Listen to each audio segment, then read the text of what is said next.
Welcome back to Cylance TV. I am Matt Stevenson, and we are about to go meta. We are going to talk about everybody's favorite thing, the media. Welcome, Dan Raywood from Cybersecurity magazine. Thank you very much.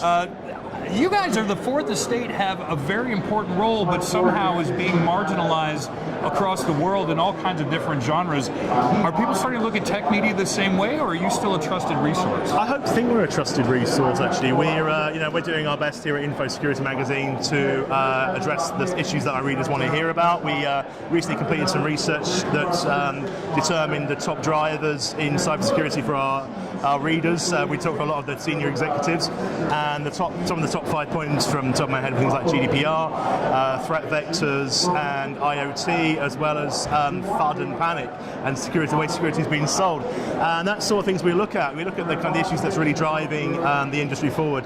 And I think here at Cybersecurity Europe, we're seeing a lot of those points discussed. Now, you said something interesting, that you're looking for the stories your readers want. How much do you juggle that with stories that you feel editorially need to be told, that they don't necessarily want to hear, or maybe a dry subject matter, but this is important information? I think you've got to have a balance, really, of the two. I think it's important to go out there in terms of what an interesting story is. Now, you could argue we could do a data breach story every day, well, maybe not every day of the week, but we published one yesterday, I suppose we're filming here, about the genealogy website lost 92 million data records. Someone might read that and think, well, yeah, it's not as big as Uber, it's not as big of a problem. It's like, actually, what data was released, and of course the impact upon the user is actually, this could have been me, and how does that impact the way you work? What we know is that then a CISO or a security manager could go to a CEO and say, here's an example of what could have been us. So yeah, and also the more sort of stunt hacking things you might see, you might think, how much of this is of interest to the industry, to our readership, compared to the industry.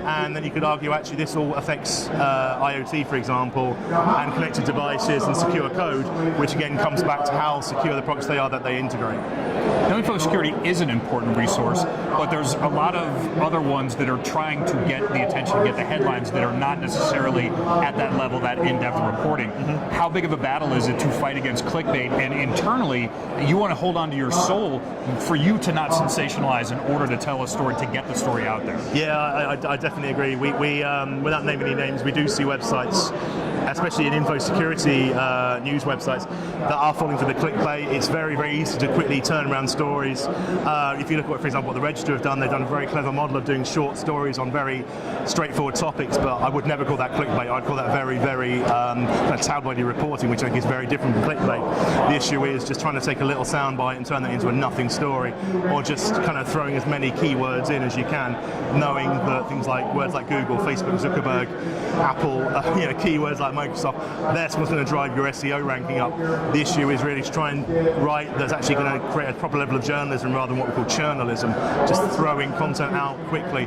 We want to try and make sure, and what we try and do in Cybersecurity is try and do proper writing and research, and not just here's one person's opinion, here's what collective of things that are affecting the industry, really. So how do you juggle that, the importance of editorial, because respected opinions do matter, because it adds some seasoning to the stew. Percentage-wise, where do you try to keep that, as far as here's some opinion pieces, thought leadership pieces, as opposed to this is hardcore news that you need to have? Well, we have a bit of a balance of everything. So in Cybersecurity in particular, we do about 6 to 7 news stories a day. We have a couple of people writing for us. In my role, I look after contributed content, so I look after opinion articles. I vet every one of those. I go through and I sort of make sure it's not too vendor pitchy. Obviously, it's written by a vendor. It's going to be it's going to have an element of what affects their industry, but hopefully what they could be looking at is how it affects their industry from what their product's trying to resolve, rather than what their product resolves. So we want to try and get the full picture. I also look after, we do some interviews with, we try and pick those quite selectively about real people in the industry who are trying to make a change, or make a difference, or making an impact. One thing in particular I look after is a section called Next Gen, where we look at new people coming into the industry, opportunities to kind of promote them, help them build a profile out, and also talking to those people who try to help them out. So we talk to, for example, people who talk about how to be a better presenter, or how to build a better resume, for example. So that's what we do. We've got a combination of opinion with hard news, with sort of timely reporting. And here at InfoSecurity Europe, it's a bit of a challenge because there's a lot going on. Yeah. But hopefully, what we've done this week is at least what people want to read about. Now, you say hard news, and you've got some very valid, respected opinions in there. And again, as an important resource, InfoSec is a cool topic, and can you have some fun with it? Do you guys have room to take the piss every now and again? Maybe like on April Fool's Day, or do you need to stay as news and let LReg have some fun? I think LReg is one that does have the fun. They get the fun headlines. They're still there doing the jokes around Yahoo and things like that. We do actually have a column called Slack Space where we actually do kind of an irreverent take on that, on the news and what's going on. We look at some of the slightly more fun stories that are going around. Yeah, it is a serious business. We could maybe lighten up a little bit. But there's no whole industry we could lighten up a little bit, I think. Yeah, but when we're talking about genetic databases being breached, let's treat that with the respect that it deserves. Yeah, I think any data breach, you can look at what happened with Uber, what happened with Equifax, people are affected by that. And even if you look way back a few years, things like Ashley Madison, you're talking about very, very serious impact upon people. That one was kind of funny, though. Yeah, it was, I guess, maybe. And also we had the story, I think it was from this year, where the Grindr app was apparently doing data sharing. And of course, you've got sensitive people on there who maybe not want their details released, and that gets quite difficult. I mean, Grindr was very good at dealing with that very, very rapidly. But yeah, there's times when you can have a bit of fun, but times when it's actually you realize the seriousness of the issue. So, very serious issue here. Where can people find out all this good information? You guys are putting it out every day, keeping the public informed. Tell us where to go. So go to infosecurity-magazine.com. That's the website. You find our webinars there. A lot of the videos we've been doing here at InfoSec, news, the content I've just been talking about.